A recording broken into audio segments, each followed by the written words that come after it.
Hi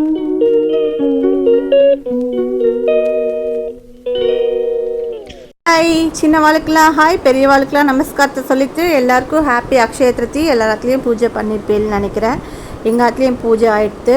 so இன்றைக்கி என்ன சமையல்ங்கிறது தான் விளாகாக காட்ட போகிறேன். இன்றைக்கி வந்து பரங்கிக்காய், மஞ்சள் பூசணிக்காய் சாம்பார், தக்காளி ரசம், கேரட் கேபேஜ் போட்டு தேங்காய் போட்ட கறி, அப்புறம் ரசம். நான் சேமியா பாயசம் அவல் பாயசம் வச்சு சுவாமிக்கு பூஜை பண்ணி நேவேத்தியம் ஆகிடுச்சு. எங்கள் ஆற்றுல பூஜை ஆகிடுது. ஸோ அடுத்தது இன்றைக்கி சமையலை தான் விளாகாக எடுக்க போகிறேன். 2 நாளாக எடுக்க முடியல வீடியோ. ஸோ அதுக்கு தம்பிலாம் வந்ததுனால கொஞ்சம் பிஸியாக இருந்தேன். இன்றைக்கி நான் சமைச்சதே அப்படியே விளாகாக எடுத்துட்டேன். என்ன பாருங்க, அடுப்பில் வானிலையை போட்டுண்டு கல்சட்டி போட்டுண்டு அதில் தாளிச்சிட்டு பரங்கிக்காவை வதக்கிக்க போகிறேன். என்ன தாளிச்சேன்னா கடுகு வெந்தயம் தாளிச்சுட்டு பரங்கிக்காவை போட்டுக்கிறேன். பரங்கிக்காவை நல்லா வதக்கிக்கலாம். நம்ம வதக்கின்னு பண்ணால் தான் காய் குழம்புக்கு எல்லாம் நல்லாயிருக்கும். ஸோ நல்லா வதக்கிக்கலாம். எல்லாத்துலேயும் அக்ஷய திருதி பூஜை எடுத்தா எல்லோரும் நல்லா பூஜை பண்ணிட்டேலா. எல்லாருக்கும் ஹாப்பி அக்ஷய திருதி ஒன்ஸ் அகெயின். அதுக்கப்புறம் யார் என்னென்ன வாங்கிண்டேல், கோல்டு வாங்கிண்டேலா. ஸோ இப்போ ரசமும் அந்த பக்கம் கரைச்சி வச்சுட்டேன். ரசத்துக்கு தக்காளி பழ ரசம் தான், பருப்பு ரசம் தக்காளி போட்டு. ஸோ ரசத்துக்கு கரைச்சி வச்சா அந்த பக்கம் கொதிச்சுட்டு இருக்கும். நான் அந்த சைடு இப்போ குக்கரில் பருப்பு வச்சுட்டேன். பருப்பு ஆகட்டும். அதுக்குள்ளே இந்த சைடு குழம்புக்கு நம்ம புளியை கரைச்சி விட்டுக்கலாம். வெயில் எப்படி இருக்குது சென்னையிலலாம்? ஹைதராபாத்தில் வெயில் பயங்கரமாக இருக்குது. அனௌன்ஸ்மெண்ட்டே பண்ணியிருக்கா யாரோ வெளியில் போக வேண்டாம் அப்படின்னு சொல்லிட்டு. ஸோ அங்கே எப்படி இருக்குது? இங்கே ஆற்றுல இருக்கும்போதே அவனில் இருக்கிற மாதிரி எவ்வளோ சூடாக இருக்குது. இப்போ சென்னையில் எப்படி இருக்குது பாருங்க. நான் புளியை கொஞ்சம் கரைச்சி விட்டுக்கிறேன். கரைச்சி விட்டுண்டு இதுக்கு குழம்பு மிளகா பொடி போட்டுக்கலாம். நான் ஒரு 3 ஸ்பூன் போட்டுப்பேன், சரியாக இருக்கும் இதுக்கு. மிளகா பொடியை போட்டுண்டு மிக்ஸ் பண்ணிக்கலாம் நன்னா. பாருங்க, நான் ஒரு 3 ஸ்பூன் போட்டுக்கிறேன் மிளகா பொடி. போட்டுண்டு அதை நல்லா நம்ம மிக்ஸ் பண்ணி விட்டுக்கலாம். பாருங்க, நல்லா கட்டி இல்லாமல் கரைச்சிட்டு நம்ம தண்ணி விட்டுக்கலாம். கரெக்டாக இருக்கும். கொதிக்கட்டும்.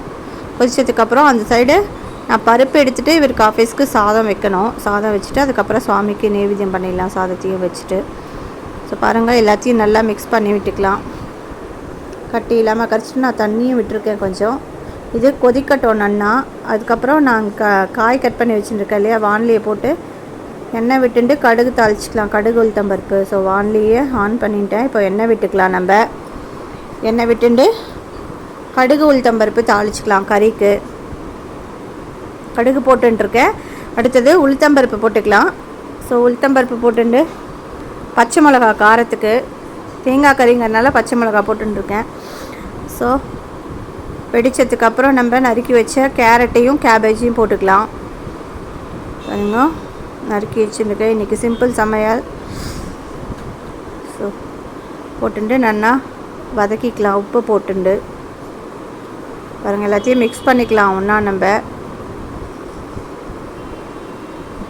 மிக்ஸ் பண்ணிட்டு தேவையான அளவு நம்ம உப்பை போட்டுடலாம்.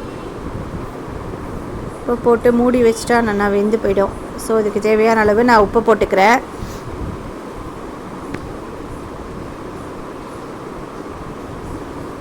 பெருங்காயம்,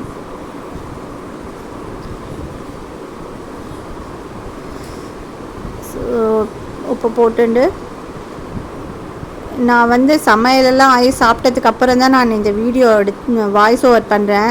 ஸோ நான் குழம்புல நான் இன்றைக்கி உப்பு போடவே மறந்துட்டேன். இப்படியே எங்கள் ஆத்துக்காருக்கு ஆஃபீஸ்க்கு கொடுத்து அனுப்பிச்சிட்டேன். காத்தால ரொம்ப அர்ஜென்ட்டாக இந்த சுவாமி வேலையும் பார்த்துன்னு பண்ணுறதுக்கு லேட் ஆகிடுது. சுவாமி பூ வச்சு எல்லாம் பண்ணுறதுக்கு லேட் ஆகிடுது. ஆஃபீஸ்க்கு தண்ணி வேறு கொஞ்சம் ப்ராப்ளமாக இருக்குது. காத்தாலே தண்ணி விட்டு ஆஃப் பண்ணிடுறான். ஸோ தண்ணியெல்லாம் பிடிச்சிட்டு அந்த வேலையெல்லாம் முடிச்சு சமைக்கிறதுக்கு கொஞ்சம் லேட் ஆகிடுறதா.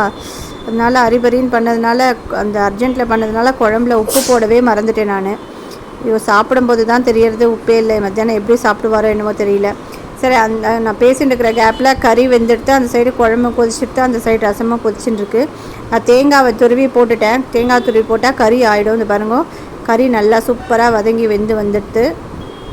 கறி ஆகிடுது. இந்த சைடு ஆஃப் பண்ணிட்டேன் நான் அடுப்பை. தேங்காய் போட்டு ரொம்ப நேரம் வதங்கணும்னு அவசியம் இல்லை. சும்மா ஜஸ்ட் 2 பெரட்டிட்டு மூடி வச்சுட்டு இல்லை, கறி ஆகிடும். அவ்வளோதான், ஆஃப் பண்ணிவிடுவேன் நான் அடுப்பை. ரொம்ப நேரம் தேங்காய் போட்டதுக்கப்புறம் நான் வதக்க மாட்டேன். கருவேப்பிலையும் போட்டு நம்ம கறியை ஆஃப் பண்ணிடலாம். கறி வேலை முடிஞ்சிடுது.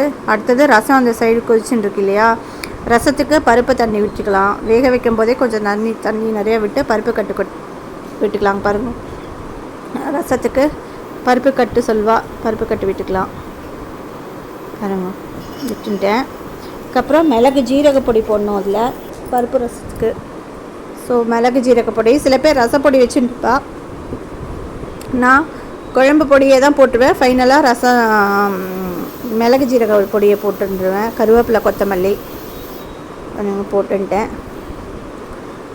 கருவேப்பிலை கொத்தமல்லியும் போட்டுண்டாச்சு. இந்த சைடு குழம்பும் கொதிச்சு எடுத்து அதுக்கும் நம்ம போட்டுக்கலாம். நான் ஒரு ஸ்பூன் நெய் விடுவேன் எப்போவுமே. பாருங்கள், ஒரு ஸ்பூன் நெய் விட்டு தாளித்து கொட்டிட்டா ரசமாக எடுத்து, குழம்பு கறி சாதமும் அந்த சைடு அவருக்கு வச்சுட்டு ஆஃப் பண்ணிட்டேன். சாதமும் எடுத்து பாருங்க, குழம்புக்கு பருப்பு விட்டுடலாம். கொஞ்சம் தண்ணியை கரைச்சி விட்டுட்டேன்னா குழம்பு ரெடியாக எடுத்து.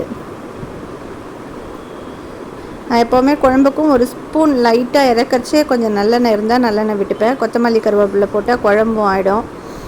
பாருங்கள், சமையல் ஆகிடுத்து எங்கள் ஆற்றுல இன்றைக்கி இவ்வளோ தான். பாருங்கள், சாதம் ஆகிடுத்து, அவருக்கு ஆஃபீஸ்க்கு அப்புறம் எங்களுக்கு வச்சுப்பேன். குழம்பும் ஆகிடுத்து, கறி ஆகிடுத்து, அந்த சைடு ரசமும் ஆகிடுத்து. இவ்வளோ தான் இன்றைக்கி எங்கள் ஆற்றுல சிம்பிள் சமையல். பூஜைக்கு நான் அவல் பாயசம் பண்ணி சுவாமிக்கும் நைவேத்தியத்துக்கு எடுத்துக்கிட்டேன். இவ்வளோதான் இன்றைக்கி. கல்கண்டு உப்பு, கல் உப்பு பண்ணி நைவேத்தியம் வச்சா சுவாமிக்கு நல்லது. ஸோ கல் உப்பு பாருங்கள், சமையலாக எடுத்து பாருங்க.